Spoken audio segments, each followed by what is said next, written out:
Hello students. Next let us look at the superposition theorem in a network when we are having dependent sources. Generally up till now we have studied only for the case of independent sources. Now we are looking into the case where we are having a dependent source. So you can have a look here. There are two independent sources. They are independent. They have their own power, and that's how they are powering the circuit. Whereas what is a dependent source? I already told in the first module that dependent source value is dependent on a value somewhere else. For example, here Ix is basically this current Ix. If by any chance Ix is going to be equal to 0, then this is also going to be equal to 0. So we can never say that this is having its own power or it's having its own energy. It is basically dependent on some other source. Which source? Here Ix is the source. Now is Ix actually a source? No, Ix is the resultant current due to some other independent sources. Okay, so when you do problem in superposition, what we have to remember always is that we do not make the dependent source as 0 ever. We don't make the dependent source as 0. We do not make the dependent source as 0. This thing we have to always remember. So how do we solve this? We solve this just by considering that there are two sources. One is 20 volt and one is 30 amperes. And we have to find out what is the contribution of 20 and 30 source in this particular Ix. Okay, so let us do this particular problem. So solution. Okay, first I will say that Ix is because of two currents, two different currents out of two different sources. One is the Ix that will flow when only 20 volt is there, and the second Ix is what flows when this 30 amperes source is there. Many of you have confusions in this regard, and some of you had even asked me that why is Ix having two components? See, what we are considering here is that Ix is a resultant of two different sources. If this source alone is acting, then there will be some current flowing here. That we have named it as Ix of 20. And when this is 0 and only this is acting, at that time some current will be flowing through here, and that we have named it as Ix 30. What superposition theorem says is that in a linear circuit, this Ix will be because of some current because of this 20 volt and some current because of this 30 amperes. And that is what we have written here. Now note, originally there are three sources, 20, 30 and 4Ix, but we do not consider the case of 4Ix because it is a dependent source. It is not an independent source. So in the case of dependent source, we do not consider that as a source, but it is considered in the circuit. How? So first we do is find Ix 20. Oh, sorry. First we have to do is find Ix 20. For that we have to redraw the circuit. So now what we have to do is we have to consider only one source. So that is this 20 volt because it is 20 here. So I will consider this as 0. Now if I am going to consider this as 0, this is not there. Now this is the whole circuit. And now I have to write what is the current Ix because of that. So this is not going to be simple Ix, but it is going to be, this current is going to be Ix because of the 20 volt. Okay. So now if I'm going to write the KVL equation, it will become plus, this is plus minus, this is going to be plus minus because the current is flowing like this, isn't it? This is plus and minus. So now I can write from the back of the element, I can write minus 20. So KVL gives minus 20 plus 5 ix of 20 plus 1 time ix of 20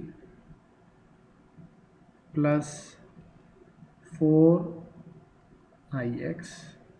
Now again here this ix is because of this current, so here this one also has to be written as ix of 20. Why? Because the current ix that we had drawn here, the current that we had drawn here was basically the current that is flowing here, and that current presently in this case is ix 20. So this also I will write 4 ix 20. 4 ix 20 is equal to 0, from which I can write this as 5 plus 1 plus 4 is going to be 10 ix of 20. I take the minus 20, the other side it becomes 20, therefore I will get ix of 20 as 20 by 10, which is 2 amperes. Okay, so I have found out ix of 20. Next I have to similarly find, next step is find ix when we are considering only the 30 ampere source in that. Okay, so let me now again redraw the circuit. So now I can take out this source and that will become short, and this current is now not going to be ix, but this is going to be different. Similarly this ix also I will take out, and now let me write what is going to come in its place. So here we are having short circuit, and here this is going to be ix because of 30, and this is going to be 4 ix because of 30. Okay,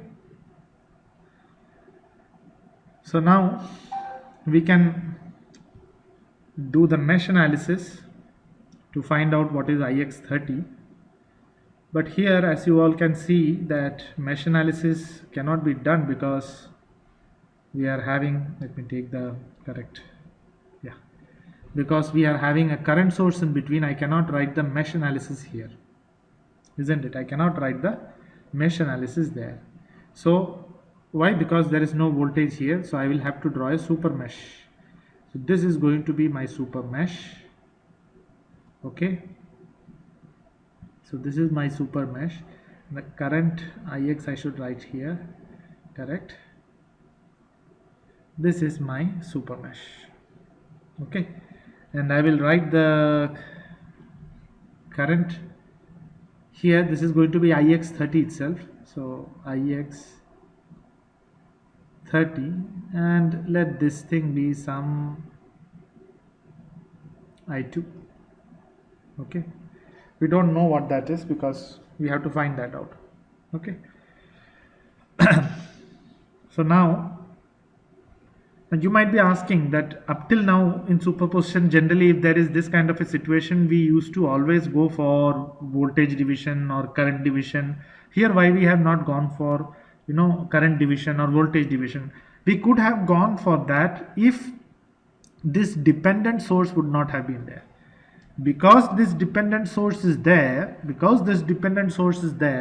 now I cannot exactly calculate this by a simple current division method, so I will have to use mesh analysis. So let me write KVL at mesh 1. KVL at mesh 1 will give me, so not mesh 1, I will have to write super mesh, sorry, because there is no mesh 1 because of the current source. So KVL at super mesh.